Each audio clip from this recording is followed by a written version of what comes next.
Students, देखिए जो आज का हमारा टॉपिक है टेक्सटाइल डिज़ाइनिंग में वो है आपकी नेक्स्ट यूनिट स्टार्ट हो चुकी है अब, जिसमें आपका dye and classification of dye. ठीक है। तो पहले देखते हैं कि डाई क्या होता है। देखिए, छपाई और रंगाई वस्त्रों की परिसज्जा और अलंकार की सर्वाधिक आकर्षक और प्रचलित विधि है, यानी कि जो डाई एंड प्रिंटिंग जो मेथड होता है। ठीक है।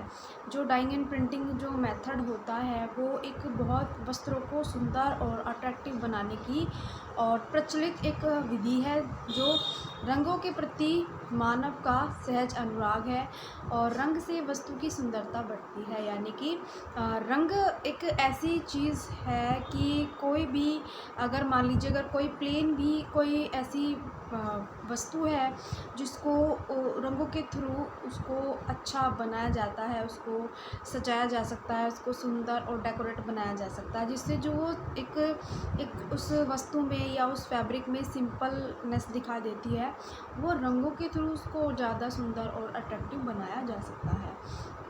तो रंग से तो मानव ही क्या, बल्कि जो जीव जंतु होते हैं वो तक एक तरीके से प्रभावित होते हैं, और रंगों का हमारे मनोभावों पर गहरा प्रभाव पड़ता है। क्योंकि देखिए, बिना एक व्यक्ति बिना कलर के, बिना रंगों के अपनी लाइफ को एक तरीके से इमेजिन भी नहीं कर सकता। क्योंकि देखिए, हमारे आसपास के एनवायरनमेंट में, हमारी खुद की लाइफ में इतने सारे कलर होते हैं जो हमें हर एक चीज़ का एहसास कराते हैं, हर एक चीज़ को फ़ील कराते हैं। ठीक है ना। एक जैसे फॉर एग्ज़ाम्पल ग्रीन कलर हमारे आसपास एक हरियाली का एनवायरनमेंट क्रिएट करता है, ब्लू कलर है या रेड कलर है, तो या वाइट कलर है, वाइट शांति का प्रतीक। तो इसी तरह बहुत सारे कलर होते हैं जिनके थ्रू हमारे लाइफ में हमारी चीज़ों को या हमारे फैब्रिक को और ज़्यादा सुंदर और अट्रैक्टिव बनाया जा सकता है। तो वस्त्रों की सज्जा रंगों के द्वारा अति प्राचीन काल से ही चली आ रही है। यानी जो वस्त्रों को सजाने का कार्य है, सुंदर दिखाने का कार्य है, वो आज से ही नहीं बल्कि बहुत प्राचीन काल से होता आ रहा है। और रंगाई की कला तथा रंग से वस्त्रों की परिसज्जा की विधियों में एक तरीके से बराबर उन्नति होती रही है। यानी कि जो एक रंगाई की जो कला होती है, यानी कि जो डाई का मेथड होता है, ठीक है ना। एक वाइट फैब्रिक, मान लीजिए अगर किसी के आपके पास वाइट फैब्रिक है तो उसको और सुंदर बनाया जा सकता है। क्योंकि देखिए, कभी कभी बहुत सारी चीज़ें ऐसी होती है कि सिर्फ वाइट कलर में वो अच्छी नहीं लगती, या उनके ऊपर किसी भी तरह की डाई कर सकते हो, या कोई भी कलर कर सकते हो, या कलर के थ्रू उस पर डिज़ाइनिंग डाल सकते हो, तो वो फैब्रिक जो है वो वाइटनेस से और ज़्यादा सुंदर और अट्रैक्टिव बनाया जा सकता है। तो डाई कि जो मेथड होता था पहले टाइम में, क्या होता था कि एक कलर से डाई कर ली, दो कलर से कर ली।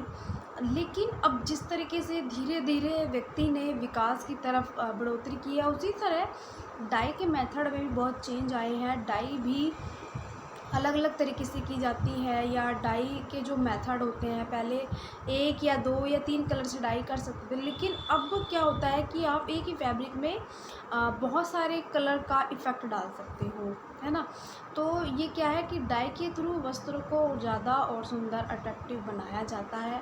और जो डाई की मेथड है, उन मेथड्स में भी बहुत ज़्यादा बढ़ोतरी हुई है एक तरीके से, या एक नई नई टेक्नोलॉजी आई है अब यूज़ में। तो उसके थ्रू भी हम वस्त्रों को रंग सकते हैं, या रंगना भी नहीं, अगर मान लीजिए हमें किसी फैब्रिक को, तो उसके ऊपर हम प्रिंटिंग बहुत अच्छे से कर सकते हैं। तो डाई हो या प्रिंटिंग हो, उसके थ्रू हम वस्त्रों को बहुत सुंदर और अट्रैक्टिव बना सकते हैं।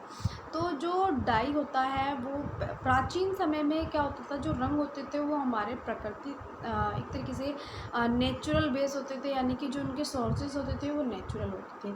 लेकिन अब समय के साथ साथ जैसे चीज़ें बढ़ी हैं, आगे तरक्की की है, उन्नति की तरफ चली है, तो उस तरह डाई के सोर्सेज भी अब चेंज होने लगे हैं। तो डाई जो होती है पहले समय में हमें प्राचीन चीज़ों से नेचुरल चीज़ों से हमें प्राप्त होती थी। तो देखिए, सभ्यता के विकास के साथ साथ वस्त्रों को रंगने की कला विकसित होती गई, और इन एक रंग के अतिरिक्त, यानी कि जिस तरह सभ्यता का विकास होता गया, उसी तरह धीरे धीरे वस्त्रों को रंगने की कला भी और ज़्यादा विकसित होने लगी। ठीक है ना। पहले मान लीजिए एक फील्ड में या एक एरिया में एक तरीके से रंगाई की कला का पता था, लेकिन धीरे धीरे वो और बढ़ती चली गई, फैलती चली गई। जो उसके मेथड हैं वो और मेथड में बढ़ोतरी होने लगी, तरीके चेंज होने लगे डाइंग के।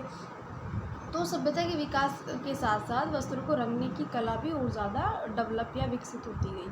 तो इन्हें एक रंग के अतिरिक्त कई रंगों को मिलाकर भी वस्त्र रंगे जाने लगे, यानी कि पहले टाइम में मान लीजिए अगर वस्त्र एक रंग से रंगा जाता था या एक ही फैब्रिक पर एक ही रंग अप्लाई किया जाता था, तो अब क्या होने लगा है कि अब एक रंग से ज़्यादा रंगों को आपस में मिला करके या बहुत सारे रंगों के थ्रू भी वस्त्रों को रंगा जाता है। ज़रूरी नहीं है कि एक वस्त्र पर एक ही कलर चढ़ाया जाए या डाई की जाए।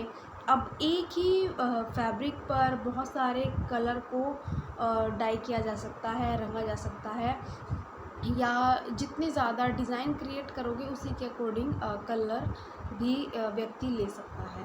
तो प्राचीन समय में भारत रंगों के क्षेत्र में महत्वपूर्ण स्थान रखता था, यानी कि प्राचीन समय से ही भारत में रंगों का जो यूज़ है, इस्तेमाल है, वो बहुत पहले से होता आ रहा है। भारत में मनुष्य को प्राकृतिक रंगों का काफ़ी यानी कि काफ़ी समय पहले ही बहुत ज़्यादा ज्ञान था, यानी कि प्राचीन समय से ही जो भारत के वासी थे उन्हें प्राकृतिक रंगों का ज्ञान था। तो प्रत्येक रंग का महत्व होता है, यानी कि हर एक कलर की अपनी एक इम्पोर्टेंस होती है, उसका एक अपना एक महत्व होता है। तो रंग ही कई बार ऐसा होता है कि रंग ही हमें हर चीज़ों को या उस माहौल को बताते हैं। तो प्रत्येक रंग का अपना एक तरीके से महत्व है। नमूना चाहे बनाया हुआ हो, यानी कि नमूना या पैटर्न खुद बनाया हुआ हो, या प्राकृतिक हो, या मानवीय हो, यानी कि व्यक्ति द्वारा बनाया गया हो, या फूलों वाला हो, उसका अपना अर्थ होता है। यानी कि हर एक डिज़ाइन का, नमूने का, कलर का अपना अपना एक अर्थ होता है। तो जैसे फॉर एग्ज़ाम्पल, जैसे नीला रंग क्या होता है, जीवन का प्रतीक होता है, आकर्षण का प्रतीक होता है, या भविष्य की ओर इंगित करता है, यानी कि भविष्य की ओर एक तरीके से इशारा करता है। या लाल रंग है तो वो उल्लास, खुशी या गंभीरता को दर्शाता है। और जो हमारे भारत में साथ ही दुल्हन के सौभाग्य का प्रतीक भी माना जाता है, यानी कि लाल रंग सौभाग्य का प्रतीक भी माना जाता है। तो इसी तरह जो हरा कलर होता है वो हरियाली ज़्यादा शो करता है, यानी कि हमारे आसपास का कितना सुखद इन्वायरमेंट है। तो या जो सफ़ेद रंग होता है वो शांति का प्रतीक माना जाता है। तो इसी तरह बहुत सारी चीज़ें होती हैं, हर एक कलर का अपना अपना एक महत्व होता है, या हर एक व्यक्ति का अपना एक पसंदीदा कलर होता है, तो वो उसके अकॉर्डिंग भी अपने वस्त्रों को रंग सकता है। तो हर एक कलर का अपनी एक अलग इम्पोर्टेंस होती है। या कई बार ऐसा होता है कि रंगों को किसी न किसी साइन के लिए चुना जाता है। ट्रैफिक लाइट्स में भी 3 कलर्स का यूज़ किया जाता है, या कई बार ऐसा होता है कि ट्रेन को रोकना होता है तो रेड कलर यूज़ होता है।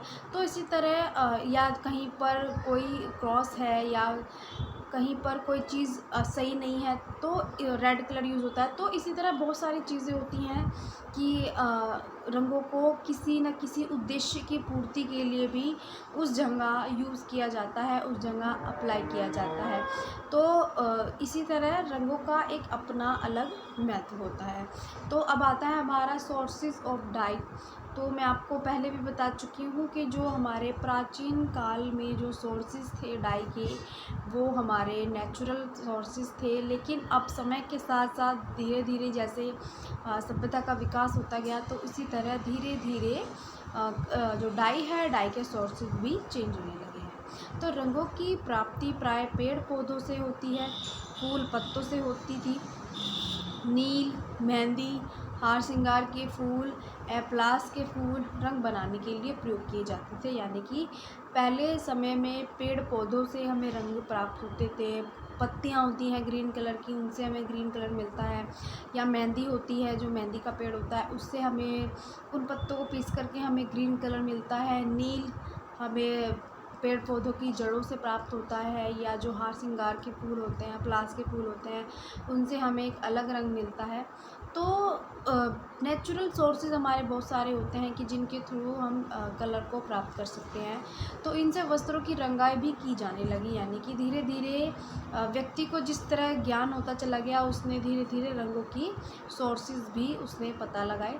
तो रंगों से ही वस्त्रों में विभिन्नता और एक तरीके से विविधता और विभिन्नता आती है, यानी कि बहुत सारी वैरायटी हम ला सकते हैं कलर के थ्रू, और वे नेत्रों को सुंदर और सुखद प्रतीत होते हैं, यानी कि वो हमारी आंखों को बहुत ज़्यादा सुंदर लगते हैं, हमारी पर्सनैलिटी को डेवलप करते हैं।